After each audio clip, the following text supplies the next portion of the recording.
The Curses and the Covenants, A History Weaver Mystery, Book 2, by Connie Worden, read by the author. Chapter 9. Julia Fairchild was also the first student I saw in my role of guidance counselor. She was seeing the guidance counselor a couple times a week last year at the request of her mother, and the mother would like her to continue with you, the principal, Edie Gallant, informed me in hushed tones in the staff room when I went to get a coffee on my break. Oh? I was surprised. I hadn't expected to be a therapist. I thought I'd be seeing all the students on an individual basis and as needed. I expressed my surprise to Mrs. Gallant. Well, yes, she's a bit of a special case. She struggles. Don't worry, you're not expected to be her therapist. She is in therapy outside of school, but her mother seems to think it's not enough and wants the guidance counselor to connect with her too. Well, sure, I'd be happy to, of course, I said. Would I asked myself. Julia hadn't given me any problems in class, but I still felt unsure of myself around her. There was something going on beneath the surface with that one. Maybe I'd be able to break through the layer of ice on the surface of her still waters. Time would tell.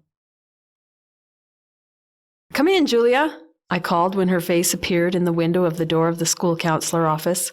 I tried to relax. If I could take my focus off myself and my performance, and absorb it in Julia and her needs, that would be the key. In spite of my nerves, this was the side of my job that most interested me. And the one-on-one session looked so much less intimidating than the classroom experience. Just care and listen, get her talking and let her lead, I told myself. How did your first day of school go? I opened with. Julia wasn't about to open with anything. Fine, she said, eyes down.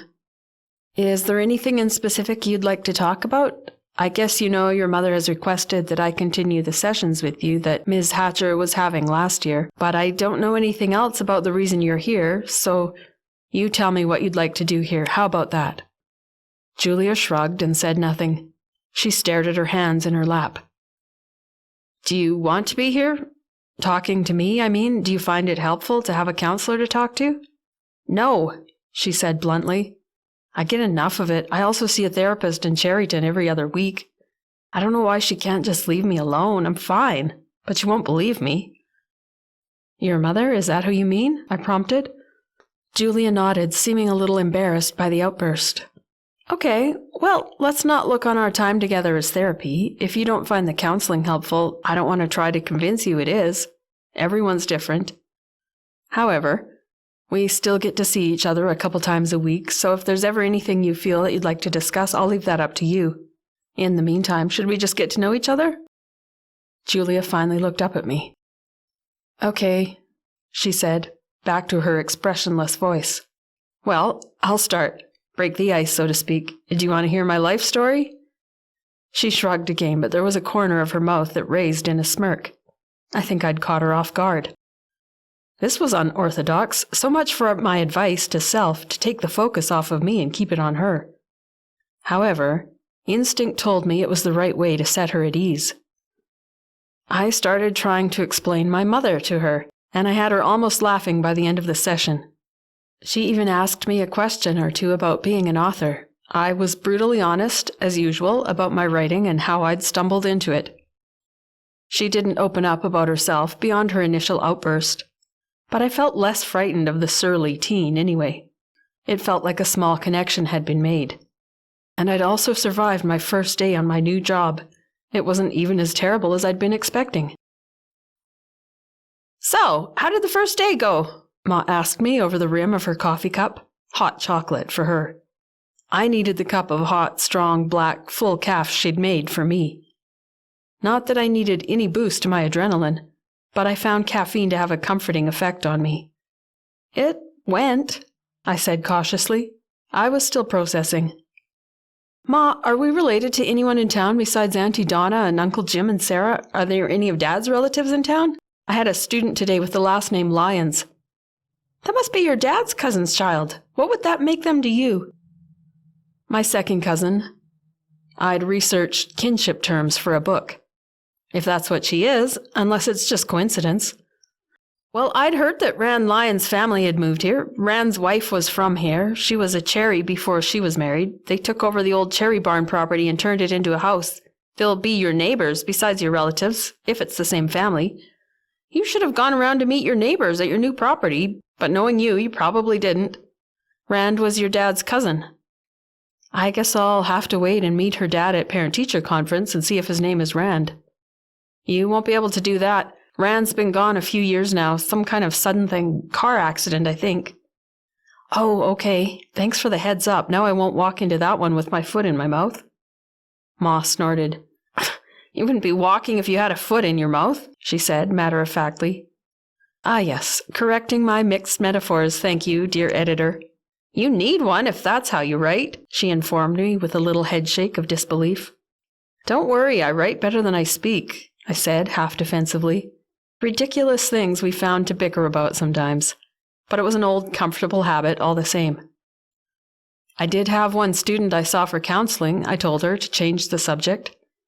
I think she might be gearing up to be a handful. Fortunately, I could tell her about my mother and had her almost laughing by the time her session was over. Ma reared her head back and gave me a look that reminded me for all the world of an indignant hen, and I almost spewed my coffee all over her dining room table. March 21, 1898. Spring at last. On paper, at least. I've never known a winter so long. Although spring still appears to be just a distant rumour, there are signs of hope. The days are growing longer. The snow is receding.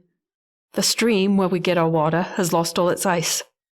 I long to see something green and growing, but patches of brown will have to suffice for now. The friends we've made, the nearest ones being the native inhabitants, helped to get us through the winter. There were times I don't know what we would have done without them. Although I grew weary to death of nothing but potatoes to eat for days on end, they did keep us alive through the leanest times, after we ran out of our stock of flour, and, in the foot of snow, couldn't get to the nearest settlement to get more. The most welcome gifts of venison and native fowl supplemented the endless potatoes, and learning to make pine needle tea from our native friends kept us healthy through the winter. Baby is growing apace, and I find myself almost unbearably eager to see him or her face to face. I anticipate his or her birth in approximately 2 months, according to my best reckoning. While nervous and not knowing what to expect, I've been assured by my new friends that they will be on hand to help me through. I would naturally appreciate the presence of a doctor, but as this is not a feasible plan, our meagre funds could not support the expense of a boarding house in the settlement to be near the doctor there. I will make the best of the help that is on offer. It seems I will learn to give birth the native way, as the women here seem to take the event in stride and are very active soon afterwards.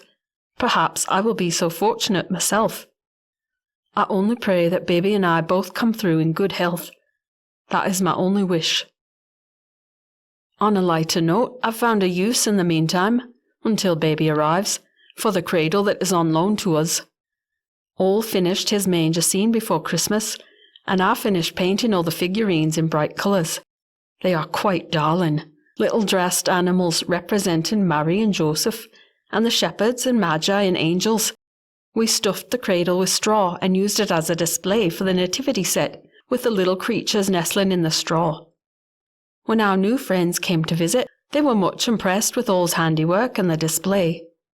I was afraid they may take affront to our utilization of the cradle, that has much meaning to them that Ole and I are still learning to understand, for something other than its intended use. But when we explained to them, as best we could with the small amount of mutual language we have between us, the story of the Christ child, they seemed delighted at the cradle's contents. In retrospect, I am now afraid that our efforts to explain the story may have been undone by the fact that the nativity consists of little animals. Did I make plain the fact that the historical characters were humans, and not animals? I can't be positive that I managed to communicate that fact. Many of the legends and creation stories are about animals, so they may unfortunately categorize the story of the Christ child's birth alongside one of their stories. Also, I had no vocabulary to express the passage of time since the occurrence of the first Christmas. If they have a word for 1,000, I am ignorant of it. The best I could do was say, many, many, many years. But that is the same era they use for the setting of their legends. I'm afraid, on reflection, that this new story could end up in their minds added to the jumble of legends that are already there.